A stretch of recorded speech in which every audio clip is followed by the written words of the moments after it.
nation, under God, indivisible, with liberty and justice for all.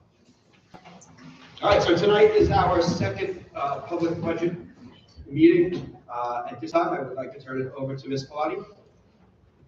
Thank you. Good evening, everyone. We don't have mics down here, so let me know if I can speak. Okay. The tax levy for the 2025-26 school year is $96.3 million, which represents a 3.07% increase over the current year's levy. At our last budget work session, we went over the formula and how that number was calculated.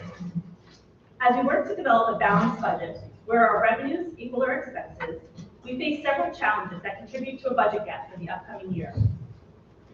Inflation has been significantly higher over the past few years, with rates of 8%, 4.12%, and 2.95%. This inflationary pressure is impacting all of our costs, whether it's utilities, supplies, or insurance premiums, all of which are rising at a faster pace than we can manage. While the health insurance rates for night shift Empire plan experienced historically low increases for the 2025 calendar year, the rate increases for the second half of the year, 2026, remain unknown. We must be prepared for the possibility of significant increases in health insurance premiums, similar to the 33.11% rise we saw over the 18 months of 2022 and 23, with increases of 11.28%, 12.45%, and 9.3% mid-year increases. Currently in our budget for 25-26, we have calculated an estimated 10% increase for the 2026 part of the year. The average ERS pension rates are projected to rise from 15.5% to 17%. The district must also comply with the collective bargaining agreements in place with our employees, which impacts how we manage our budget and our expenditures. We are also seeing an increase in special education population, which brings additional costs related to services and support. The district is currently in the second year of a 5-year RFP, request for proposal, for transportation, and transportation costs are increasing as per that RFP.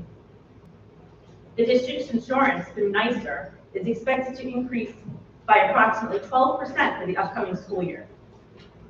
Lastly, we are facing a reduction in state aid for our district for about $313,000.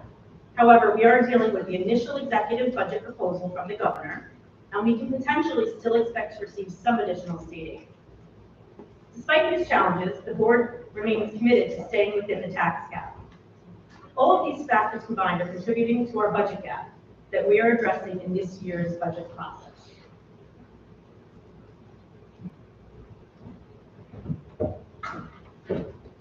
Our district initially faced a budget gap of just over $8 million for the upcoming 25-26 school year.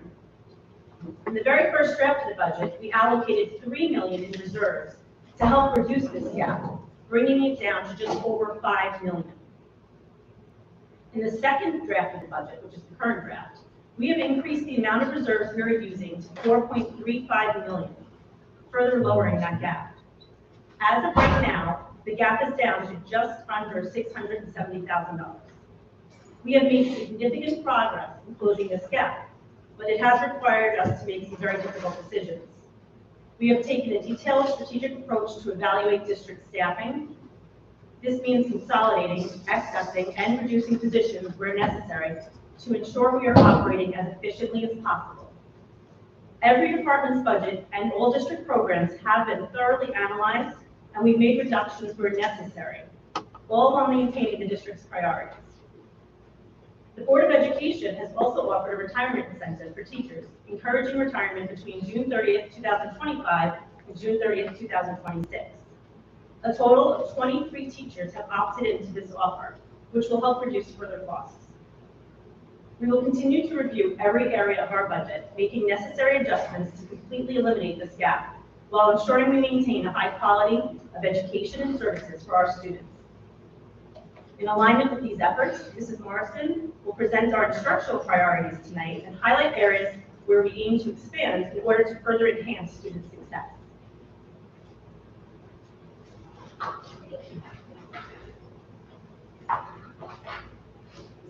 Good evening, everyone, and thank you for joining us tonight for the Curriculum and Instruction Budget Presentation.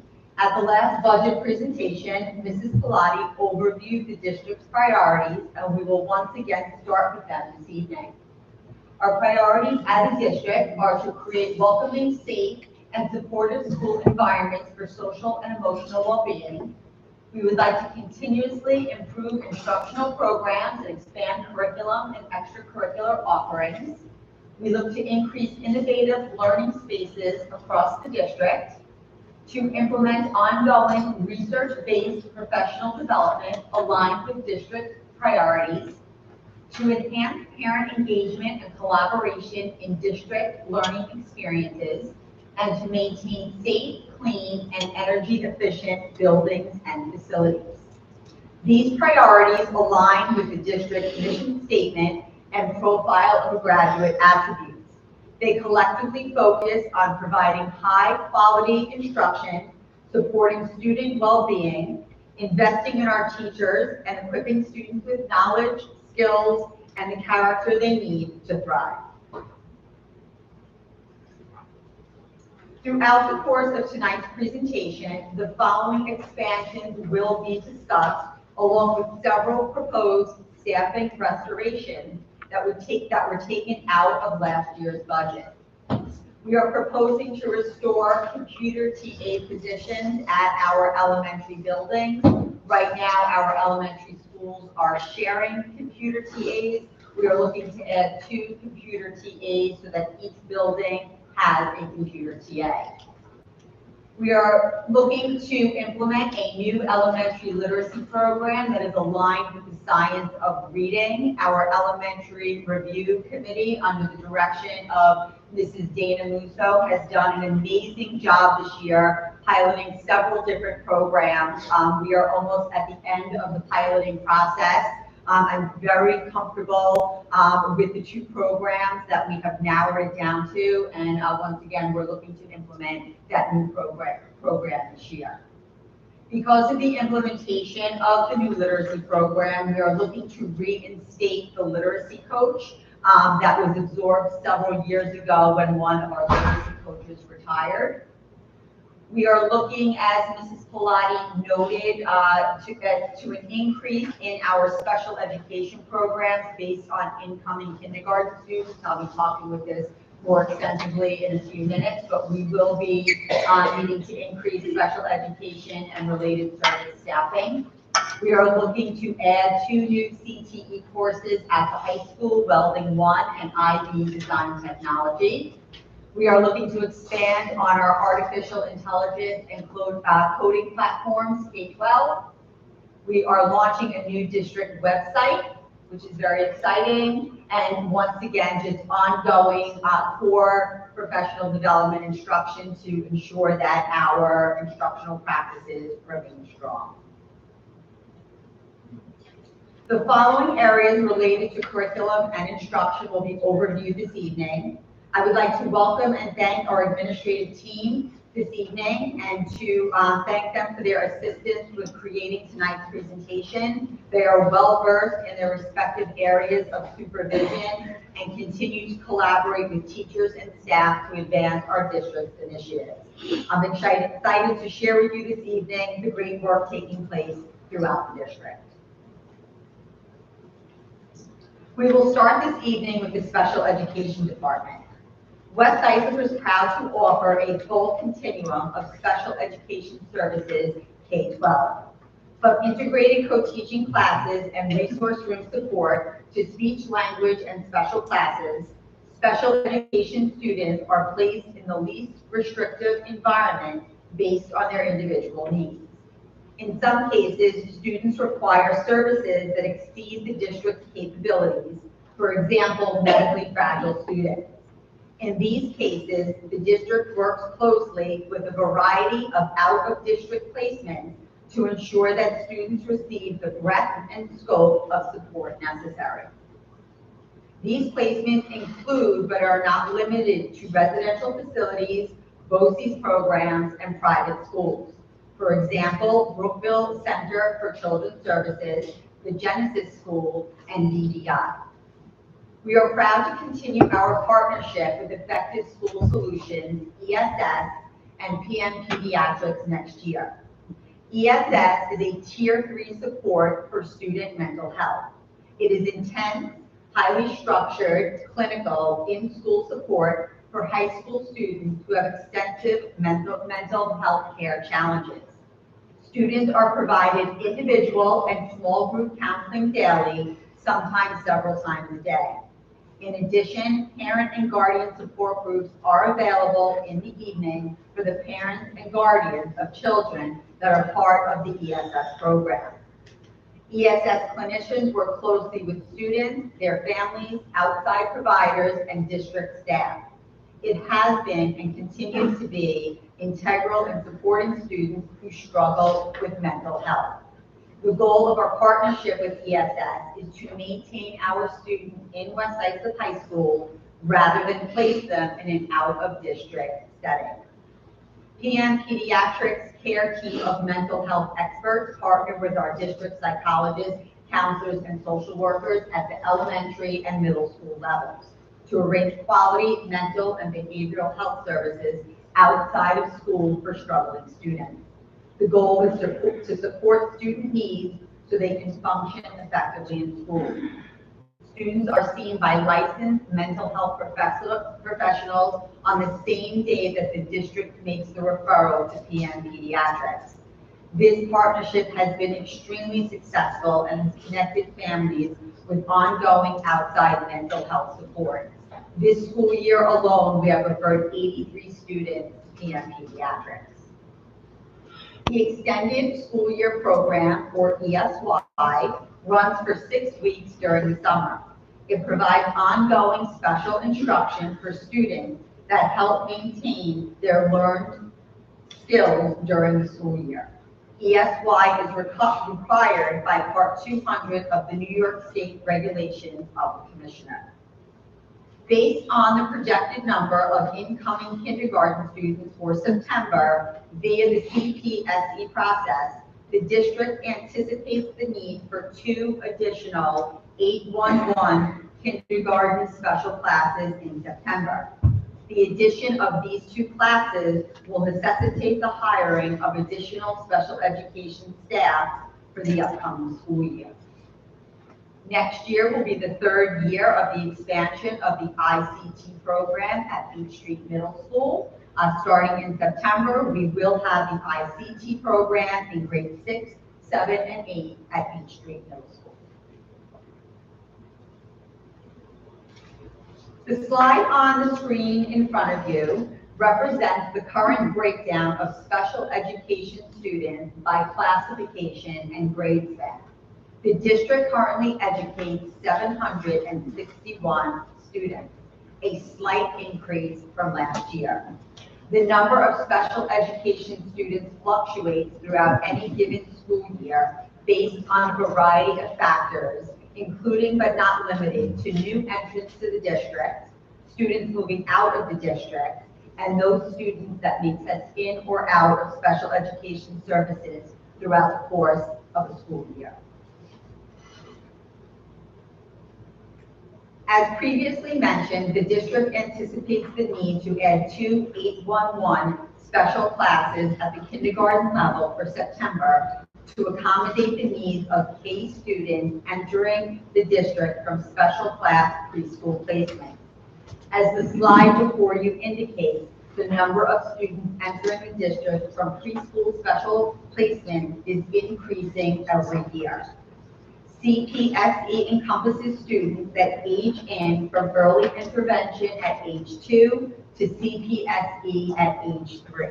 The chart before you reflects primarily 3- and 4-year-old students at the preschool level.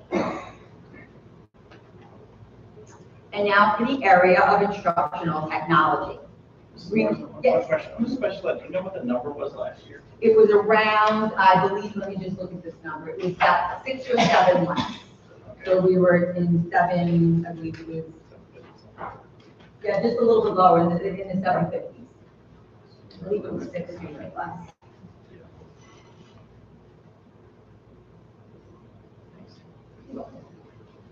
Reliable technology supports personalized learning, enhances collaboration, and facilitates exposure to knowledge-building platforms.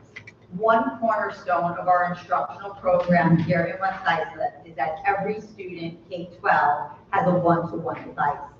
The devices are replaced via a replenishment cycle to ensure that costs associated with purchasing new devices are spread out over time. For the 25-26 school year, every first, sixth, and ninth grade student will receive a new one-to-one device. West Islip remains at the forefront of artificial intelligence, AI, among school districts across the state. We recently developed an AI vision statement, which can be found on the district's website, along with exemplars of how students and teachers will work with AI in the school setting. For the upcoming school year, we will continue to increase student and staff exposure to artificial intelligence and coding platforms that enhance learning experiences and foster creativity and critical thinking skills for students. A new district website will be unveiled at the start of the upcoming school year. The website will prioritize user-friendly navigation, which I'm always very happy about, mobile responsiveness, and improved cybersecurity, ensuring that all stakeholders can easily access critical district resources and information. Cybersecurity is fundamental to maintaining a safe and secure learning environment. As our reliance on digital tools grow, so does the need to safeguard our students and staff from cyber threats.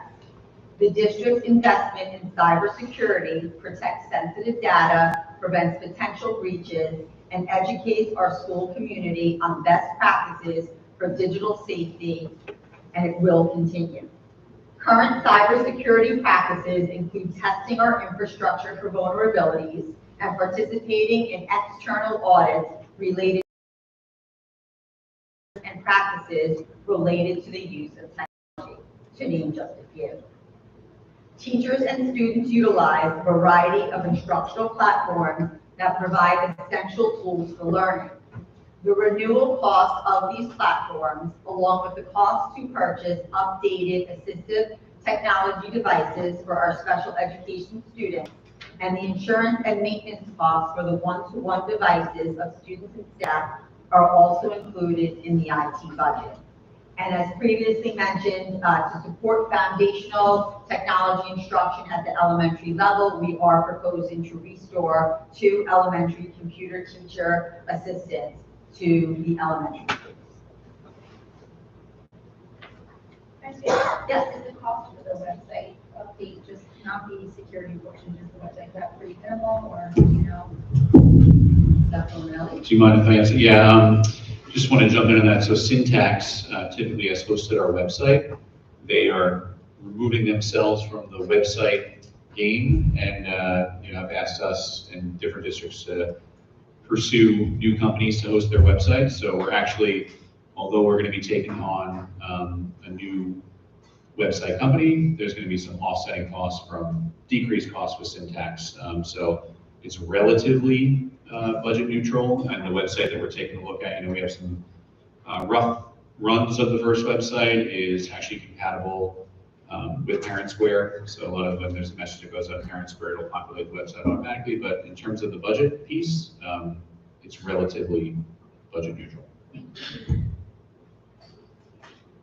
In the area of health and physical education, for the 25-26 school year, the physical education department will continue to focus on enhancing student engagement, skill development, sportsmanship, and fitness opportunities for all students. Physical education supplies and equipment are well maintained via an ongoing replenishment cycle that ensures the safety and durability of our equipment and the timely relevance of our students' PE activities and experiences. The athletic department remains a source of great pride for the school district. Throughout New York State, and in some cases the nation, many of our interscholastic teams are well known and revered for their ongoing accomplishments. 93 interscholastic teams will continue for the 25-26 school year, along with intramurals. In addition, replenishment of the equipment noted before you will ensure the safety of our athletes and success of our athletic program. In the area of social studies resources will be utilized to enhance curriculum alignment, inquiry-based learning, and professional development. Digital resource alignment for 10th and 11th grade Regents exams, the addition of historical literature for IB and super courses, and resources through Putnam Westchester BOCES that provide standards-based grading literacy resources for the elementary buildings are also included in the budget.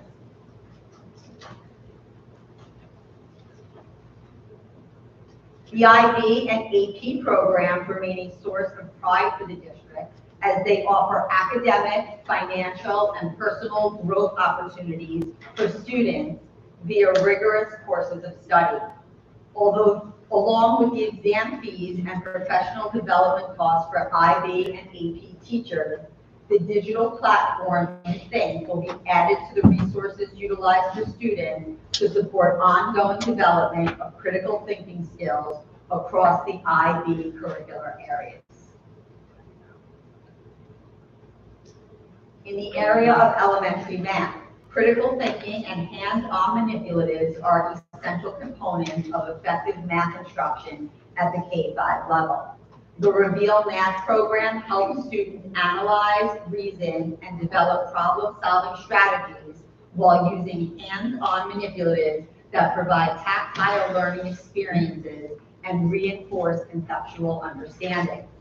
Supplemental learning experiences via the various technology platforms noted on the screen provide opportunities for students to practice fact fluency, skill practice, and problem-solving capabilities. In the area of secondary math, our classes benefit from a variety of digital tools that enhance engagement, practice, and conceptual understanding. Some examples are, and I just have to share a few of these because I think they're so amazing. GimKit gamifies math practice, making review interactive and motivating. Delta Math offers self-paced problem sets with step-by-step explanation, reinforcing procedural fluency. Code HS integrates math with coding, helping students develop computational thinking and problem-solving skills. And the one that I probably could have benefited from is Desmos, which serves as an interactive graphing tool that allows students to visualize equations and explore mathematical concepts dynamically. Together, these platforms with our instruction in the classroom create a well-rounded approach to math instructing, supporting direct teaching, independent practice, engagement, and real-world application. The Business Education Department provides students with foundational skills necessary for success in the workforce, helping to build proficiency in areas such as finance, communication, career exploration, entrepreneurship, and digital literacy. Each year, district office looks forward to learning about the startup businesses developed by the virtual enterprise classes, and we know that someday soon, one of their startups will appear on Shark Tank and spread across the nation.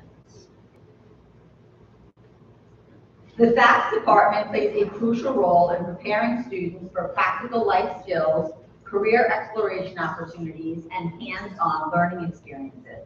The Culinary Arts program and Building Your Tomorrow course equips students with essential skills in food preparation, nutrition, and independent living. The Little Lions preschool program is an invaluable part of our curriculum, providing high school students with hands-on experience in early education. The kitchen stations in our high school classroom require updates that will continue to ensure safe and functional learning spaces. In the area of elementary STEM, the goal of elementary STEM is to provide students with engaging, hands-on experiences that foster critical thinking, creativity, and problem-solving skills. We are pleased to be partnering with LEGO Education to bring engineering, coding, and problem-solving experiences to students via the use of Legos. The district also plans to pilot STEM programs that will introduce our students to new cutting-edge STEM experiences. In the area of secondary science, from the 8th grade science research classes to IB design technology, West Islip Science Department offers a plethora of course offerings in secondary STEM. Science classrooms are equipped with advanced technology and resources that support critical thinking, problem solving, and hands-on exploration. Access to state-of-the-art lab resources provides students with opportunities to conduct authentic scientific investigations and develop key skills in experimentation and data analysis. So much so that we await the phone call from the high school that one of our students cured cancer in the second floor research lab. And I don't know how many of you have had the opportunity to be up there, but it really is amazing every time you walk in that lab to see the students with their experiments. There's always like little bugs flying around in clear cases, and kids are injecting them, and there's fungus growing on branches in another area.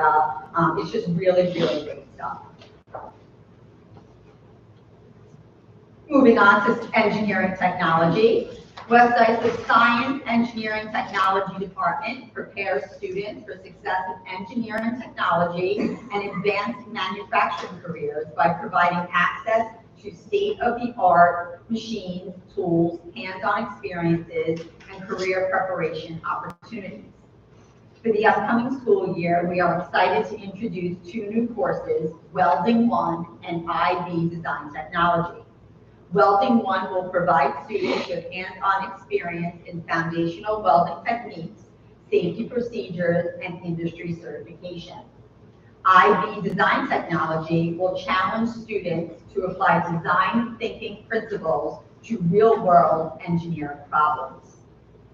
To ensure our career and technical education programs align with industry standards and workforce demands, we are committed to continuous curriculum updates and professional development experiences that keep us informed and current with state and national CTE requirements.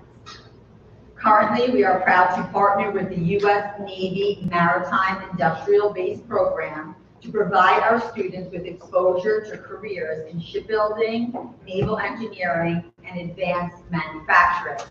Specifically, our students are currently assembling parts that will be placed onto Navy submarines. This partnership will help build a pipeline of skilled workers for high-demand maritime and defense-related careers. Like New York City, the engineering department never sleeps, and we're always looking forward to seeing what's going to happen next. Just as a side note, they have a lot of great machines in there. There's one with a really big red button that I've always been tempted to press. The last time I was in there, I pressed the button and a bunch of lights started to light up. So don't touch the big red button. In the area of elementary ELA, great stuff happening here. Next year, the district will continue its ongoing literacy work at the elementary level with the implementation of a core literacy program aligned with the science of reading. The program will focus on language comprehension and writing skills, which will complement the multisensory word recognition and word study instruction implemented throughout the past 5 years. Classroom libraries and manipulatives will be updated as necessary to support the goals of the program. With the foundations program firmly in place K-3, the district will look to pilot several word study programs next year for 4th and 5th grade, which will allow for teachers and students to pick up where foundation leaves off in the analysis and understanding of word structure, patterns, and meaning. Extensive PD will continue to be provided in the area of multisensory literacy instruction and the science of reading. In the area of reading and MTSS, the district's commitment to literacy extends beyond core instruction to ensure that every student identified through the MTSS process as being in need of additional support to achieve grade level proficiency receives the support that they need. In addition to the current intervention programs already utilized by the district, the research-based intervention programs, visualizing and verbalizing, will be added to our intervention library. V&V, as it is more commonly called, helps students develop mental imagery while reading, strengthening their ability to understand and retain information.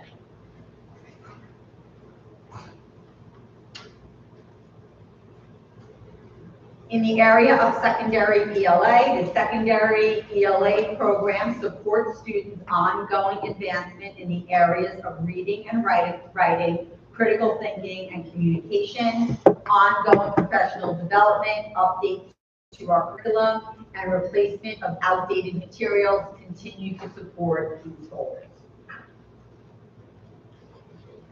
West Dice's ENL program continues to flourish with an increase in numbers each year. The high school recently started a student ambassador program. The program connects new Ls in the high school with current students who initially serve as a buddy for the new student by showing them around the school, acquainting them with the day-to-day procedures of the building, inviting them into new friends groups, and providing overall support during their transition to West Islip. The 2025 school year will provide Ls that are new to the district with time pedal translation earbuds.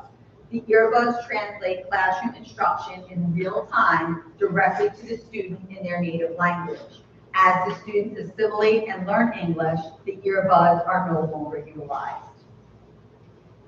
Throughout the current school year, ENL teachers have focused on the integrated teaching model where our ENL teachers push into the classroom. The district has made significant progress in that area this year and looks forward to expanding its implementation next year. Library and media centers throughout the district support student learning and foster a love of reading and inquiry. To that end, the district will continue to reorganize books by genre rather than the Dewey Decimal System and update reading selections and makerspace materials. In addition, our library and media specialists will continue to support the district's AI awareness and initiatives. The arts play a vital role in student development, fostering creativity, discipline, and self-expression. West Islip's Fine Arts Department remains a standout amongst other districts and is a source of great pride. Integrating the use of technology in our art and music programs is essential for providing students with industry-relevant skills. Digital learning platforms provide engaging and interactive experiences. These platforms enhance music literacy, practice techniques, and overall comprehension through innovative digital tools. Our instrumental music program relies on well-maintained and high-quality instruments to support student learning and performance. Many of our instruments need to be repaired and replaced over time due to wear and tear or increased interest in a particular instrument. For the upcoming school year, the school counseling department will continue to focus on enhancing student support, career readiness, and social emotional learning. Parent awareness nights, post-secondary planning cushion lessons, and college fairs will continue to take place at the high school, while whole and small group SEL lessons, along with career awareness and orientation programs, continue to take place K-8. In addition, the reception area of the school counseling office at the high school will receive renovations that make the space more user-friendly and welcoming for our students. The World Language Department is dedicated to fostering multilingual proficiency, cultural appreciation, and global citizenship. Supplemental materials and digital resources utilized for instruction provide interactive and engaging ways for students to develop and cultivate their language skills, leading to student attainment of the seal of biliteracy and admittance into the various language honor societies. The World Language Department equips Westside students with the language skills necessary to thrive in a global society. We'll conclude this evening where we started with our district priorities. Students are at their best when they feel safe, supported, and valued. Supporting the social and emotional well-being of students in an environment where they can build confidence, knowledge, resilience, and meaningful connections align with the district's profile of graduates and will remain our highest priority. A strong education requires sound instruction and broad, engaging curriculum. The 25-26 school year will bring with it ongoing instructional improvements, new academic programs, and diverse learning experiences that spark curiosity, build skills, and prepare our students for the future. The way students interact and learn continues to evolve, and our school settings must evolve with them. A focus will remain on working towards ensuring that student spaces are welcoming and conducive to learning. Quality instruction is the foundation of student success. Best practices aligned with the district's core curriculum will continue to be supported by research-based professional development in all curricular areas. Education is a partnership between home and school. Engaged parents and guardians are a key factor to their child's successful education journey. Our work to increase family involvement and knowledge of district initiatives will continue via parent academies, school events, and feedback opportunities. School environments conducive to learning are essential for the success of our students. Safety and cleanliness are paramount. Throughout the coming school year, we will work to ensure that our facilities remain safe, clean, and well-maintained for future generations of Westside Lions. On the screen before you are important dates related to the budget planning process. There are 3 Board of Education seats up for election this year. Nomination petitions are available now in district office. The next budget workshop will take place on March 25th. Mr. Bossi will be here to discuss the buildings and ground budget.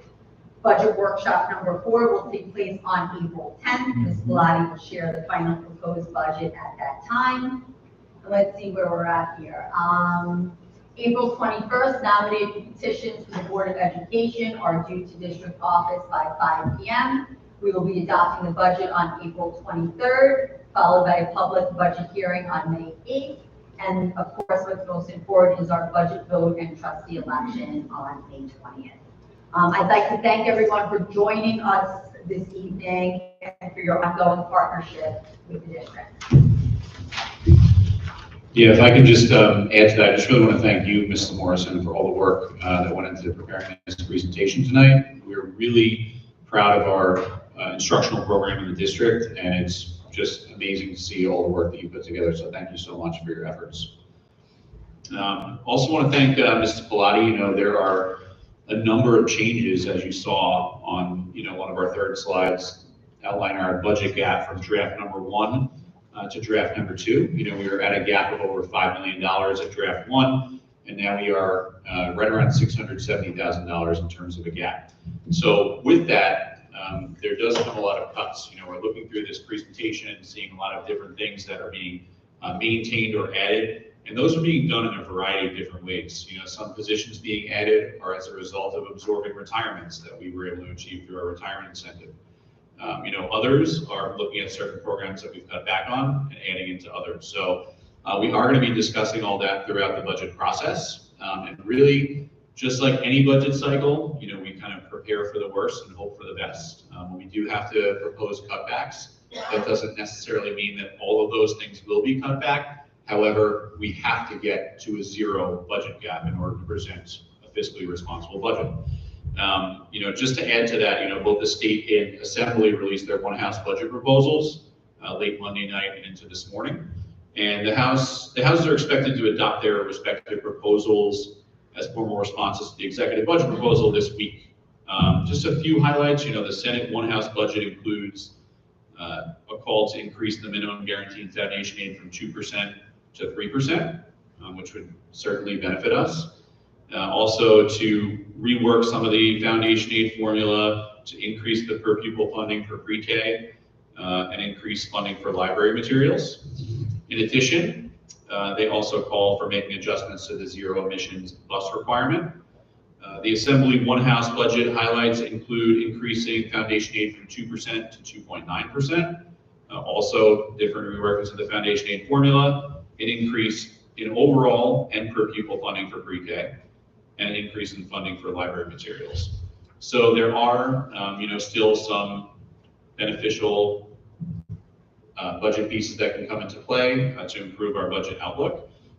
However, like we said, we are looking at making some cutbacks to make these programs possible. There's no other way to do that with lessening a $5 million gap, as we saw on that first slide there. So we are going to be highlighting that at our budget workshop number 3. We'll talk about specific positions, programs, and things like that we're taking a look at that we would need to cut back on in order to maintain a fiscally responsible budget. So. All right, obviously a little bit of a different format tonight. I think Ms. Morrison did a great job, and as much as we love hearing from everybody over there, this was definitely more efficient, but I just wanted to take a second to thank you all, because I know how much you guys contributed to that presentation. It's a challenging budget year to say the least, and we're all making sacrifices, so thank you for putting your best foot forward and doing what's best for all of us. And with that said, anybody here have any questions, comments? Yep. Balance, and which one would this be coming from? The 4.3. Sorry, the reserves. What is the reserves balance? The balance that we have now? We would be taking a 4.3 from potentially. Sure. So I'll explain where the 4.35 is coming from. So we have a workers' compensation reserve, and there's a limit to how much of each reserve. There's a limit to how much of each reserve you can use. So the workers' compensation reserve, we're looking to appropriate $400,000 from there. Last year we appropriated $375,000. You can't appropriate more than what you expect your expenses to be. So obviously there's a limit there. The ERS reserve, that we're looking to appropriate pretty much at the max, $2 million. The TRS reserve, we're looking to appropriate $650,000. Again, we don't have that much in there, so we could have appropriated more, but the reserve balance is about the 777. And EBLR is the Employee Benefit Accrued Liability Reserve. So that reserve, we were initially looking to appropriate around $400,000 or $500,000. However, when you have an incentive that we're offering, we have to calculate how much we expect that we're going to pay out. So it's really budget neutral, because what happens is the budget line, compensated absences, gets increased, let's just call it $1 million. So we have a certain number of teachers retiring. We project next year in the budget, we're going to pay approximately $1 million for that payout. The budget line gets increased by $1 million, but the reserve balance is used for the $1 million. So EBLR is going to be $1.3 million appropriated from EBLR. Thank you. And the second question is not to be downer, but it doesn't look good. So just so people can prepare, I'm assuming summer school is not looking good for this year. No, we're going to outline, those specific programs at budget workshop number 3. But, I know that the board has been looking at, some of the cutbacks that we made last year. This has been really a multi-year hit that we've taken. And, you'll see some things that have come back that we felt, we tried to tighten up certain things, like going down from 4 computer TAs at the elementary to 2. That didn't work out as well as we had hoped, so we're looking to reinstate that. However, we still do have summer schools not back in the budget yet, things like that. So while some things are able to be reinstated from last year's cuts, many are not. Just a couple of comments. Thanks, Mrs. Morrison, Ms. Pilati, and the whole administration staff, because it is a difficult year. But I do want to address it, like Mrs. Mark says, that a lot of times, if you read in certain publications, we get criticized for having reserves, too many reserves. We actually legally have the amount of reserves that we can have that have built up over years. And we covered this many times that, through COVID, there was COVID money came in, so our reserves didn't go down as they would have. But we've been using that money so that we don't have these drastic cuts, as you can see other districts are having, right? Other districts are closing buildings, they're eliminating positions. Because of the great work that the administration and boards before us and our board has that reserve in there. Some of them, we're legally required to have reserves, and there's a cap that we can have. But because we're in this great fiscal shape for the reserves, we're not, the cuts wouldn't be as substantial. And that's something just to keep in mind for the efforts that are from the administration. There's going to be, we'll outline, it sounds like the next time, of specific programs that, that may be at risk, but we'll talk about those. And I also wanted to bring up on the one thing that always comes up in the physical education is the new pool, right? We're doing all of this budgeting, and we've got a new pool coming in. But just as a reminder, that was a bond that we floated 2 years ago to be able to redo the pool that needs to be done. So that's a separate line item than the budget. So that was voted on previously, but sometimes those issues get conflated, saying, well, how can you be in this crisis if you're building a new pool? Two separate issues. That was voted on by the community to build that pool out of a bond rather than taking it from the thing. So you won't see that in this budget. Yeah, I'm actually glad you brought that up, because on Thursday, Dr. Romanelli and I plan on discussing some of these frequently asked questions just to kind of clarify what's going on out there. I know a lot of people have questions and concerns, and yet you look out there and we only see 3 community members. So we can only stress so much how important it is to show up to these meetings to actually get factual information, so that we don't rely on Mother Facebook for a lot of false and inaccurate information. And I just want to also add that, it's not all, doom and gloom with this. There have been a lot of actions that have been taken by this Board of Education, for us to be in the best possible shape, going into this budget cycle and into future years. I know that it was a controversial decision to cap our pre-K program. However, that is a decision that will start to actualize some savings for the district next school year. There's a lot of costs associated with the transition this year, but starting next year, we'll start to see some of that savings. In addition, with the teachers' retirement incentive, we do have 14 teacher retirements that we are expecting for next year. We have 9 this year. So we'll be starting off the year with those 14 retirements. And there's also, I was recently able to attend some sessions up in Albany last week, and there's a whole lot of speculation, that the proposed executive budget next year is going to be one that's very favorable to schools and to the education system. The governor is looking at a re-election year. She's trailing in the polls, and so there's a lot of hope that the budget that comes out next year will be one that we'll see that'll be, putting us back on a positive track. Good. All right, thank you, everybody. You are all welcome to join us in the Beach Street Media Center for our committee meetings that will be taking place in just